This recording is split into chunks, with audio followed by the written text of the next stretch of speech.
U.S. City Detroit to accept cryptos for tax payments via PayPal. Detroit residents will be able to use cryptos to pay for public services, including taxes and other fees, starting mid-2025. The transactions will be carried out through a secure platform managed by payments giant PayPal. The city officials announced Thursday that Detroit aims to be a precedent by becoming the largest U.S. city to accept crypto for taxes and city fees.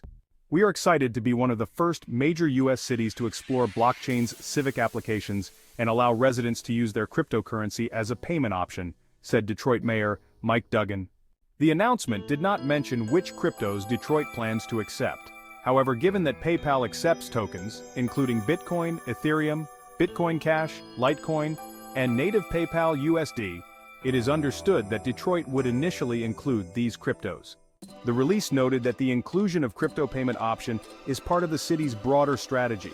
It would enhance public services, strengthen civic engagement, and foster economic growth.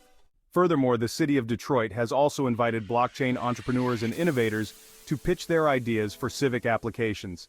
The city is particularly interested in projects that leverage blockchain's potential for enhancing transparency and data security. Two other U.S. cities, Miami Lakes, Florida, and Williston, South Dakota, already accept crypto payments for city fees and utilities. Additionally, Colorado, Utah, and Louisiana states accept crypto for state payments. Detroit's new initiative arrives 3 days after Donald Trump was elected as the 47th U.S. president. Detroit aims to connect the unbanked.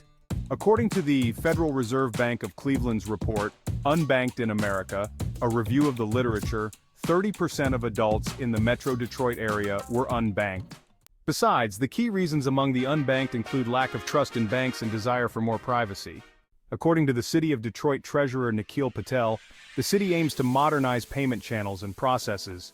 This would enhance the customer experience and improve internal operational efficiency, he added.